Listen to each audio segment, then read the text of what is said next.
Start. So let's talk about the PlayStation Portable. There's a lot of mixed feelings about it. I'm trying to stay hopeful about it. Can't wait to actually see it revealed to the public. So that way we don't have individuals like YouTubers and things like that, like myself, reviewing it, but more of a public opinion on it. Some individuals have shared their worries, and there have been some YouTubers that have given some good feedback on it, and I think it's warranted. It is concerning seeing how limited some of the stuff is. The Bluetooth capabilities, you can't just hook up any Bluetooth headphone to it. They're using a proprietary link. It's called PlayStation Link.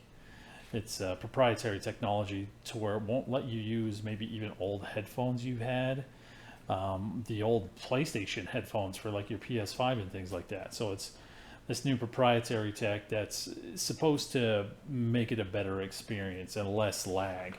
Now, I myself have used Remote Play, and with Remote Play, I haven't experienced any type of lag as far as audio, visual. Um, and again, granted, that really depends if you're using the same Wi-Fi as the PlayStation or the network that it's on, and if it's a decent connection. When I'm outside and maybe like at an office or at a location not close to the PlayStation, I have noticed some delay there, and I'm interested to see if that kind of cures that. But for the most part, when I'm using Remote Play, it's mainly for games that I'm not too worried about. It's not time sensitive, just because I know that there's going to be delays there. The price point for this product, I think it's perfect. I don't think it's going to take over the market, but I definitely think it's going to be competition for those handhelds like the Backbone or the Razer Kishi in some instances, where maybe a kid who doesn't have a cell phone can possibly have their parents buy this. And, again, some parents might not be aware of, all the tech that's out there that they can do this or do that. Parents is going to see something as simple like this where it's all put together. You don't need to buy them a tablet and then a Backbone and then the headphones as well. Granted, you could probably get away with getting all three of those items for cheaper out the door than trying to stay wireless with this new device, because you're going to have to use a 3.5 millimeter aux connected to this thing.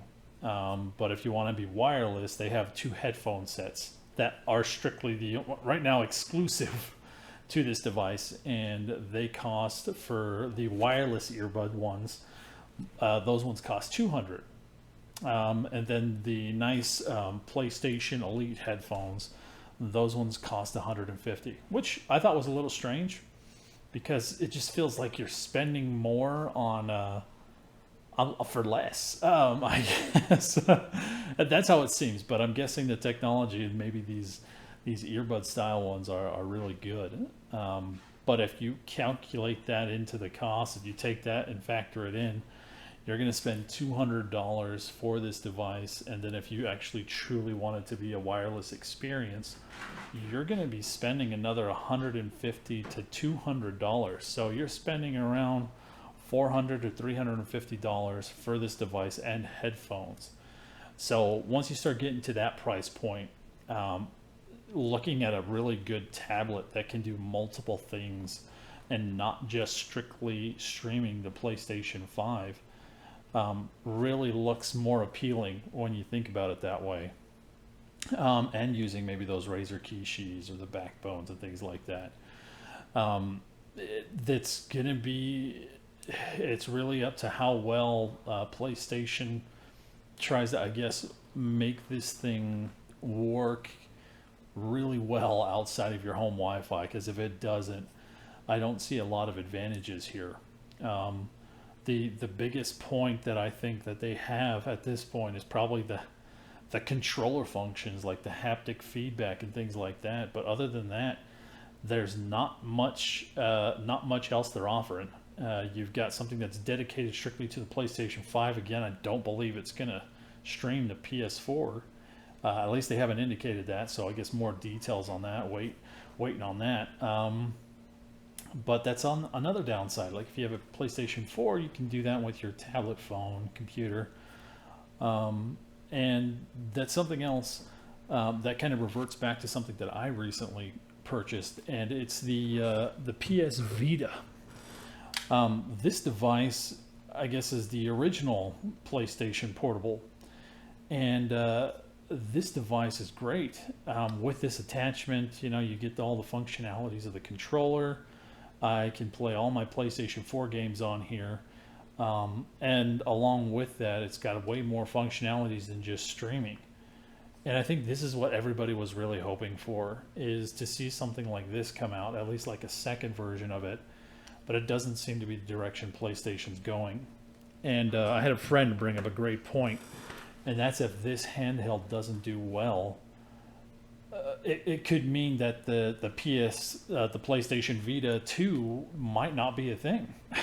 So it's I mean, I guess it could be maybe a direction they go from the feedback that they're getting from social media and some influencers.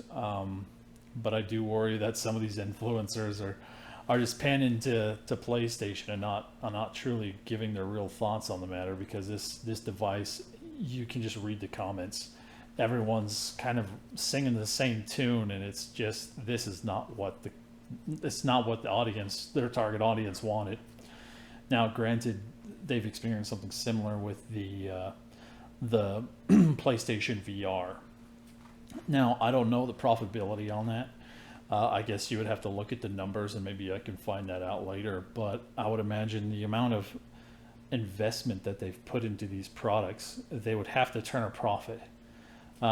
Considering that these would be probably worldwide releases, at least I think it's going to be. I would think they are going to turn a profit, maybe by not much, but I think they will turn a profit on the VR and this new PlayStation Portable. I myself, like when I'm using the Vita and things like that, I use it a lot for just being around the home and playing the PlayStation 4, because a lot of my library is in the PS4. So I don't play the PS5 that much on my phone. I have done it, but for the most part, when I'm playing a PlayStation 5 game, I want the best quality graphics when I'm viewing those cut scenes or playing any type of really good game that I just don't want to miss anything out on. So I see the handheld also failing in that kind of aspect, just considering the screen's an LCD screen. I mean, that PS Vita had an OLED screen in it too. But yeah, it's a 1080p LCD, 60 hertz, which is the maximum for streaming, so you don't need to overdo it. But I think it would make more sense if you overdid it. So that way, if there were additional functionalities and things like that, it would accommodate in that manner. So that way you can do more things, watch videos and such. But it seems like they don't need to overcompensate, because that's just, unfortunately, not the direction they're going. But yeah, at this point, I mean, I guess we're going to see where this goes. If people really enjoy it, if they like it. I myself, I've got some mixed feelings on it. I'm really hoping to see some adaptability where we got this remote, and now it has a screen on it. And I know this is kind of a long shot here, but almost using it as I guess the Wii U, I guess is a lot of the feedback. People are like, yeah, we're getting the Wii U again. But I would like to see some of that integration into a game, to where maybe you could see your backpack there on the screen, a map, or maybe provide some additional, I guess, make the game experience, I guess, more dimensional, to where it feels like there's stuff happening here, stuff happening on the screen. I think it could probably bring some more depth to the gamer experience, and it has that option. Whether they go that way, I don't know. I think a lot of people we're just really wanting more. At this point, we're really going to just have to wait for this thing to release, see what happens. I know that they have the capability for this, for the headphones and stuff like that they just talked about, where they're going to have a dongle attached to it. I really wish they wouldn't have these types of dongles, because it is a little bit annoying that, it's 2023 and we still have to use a dongle for this. It feels like almost like Apple, where you have to have a dongle for everything and it has some sort of proprietary connection, and I'm not a fan of that. But yeah, so I guess stay tuned. We'll see how it goes. We'll see what Sony does with this. I think everyone's kind of at this point, unfortunately, on the negative side. I'm still trying to stay hopeful that this is going to be something that really works out for Sony, because I really want to see this be successful, because I would love to see the PS Vita 2. And I think that's what a lot of individuals will love to see, where it's a standalone console. And at this point, with the feedback they're getting, I don't see them diving into it too much. If this thing fails, I think they'll just kind of scrap most of those ideas completely. But it really depends. I don't know. So yeah.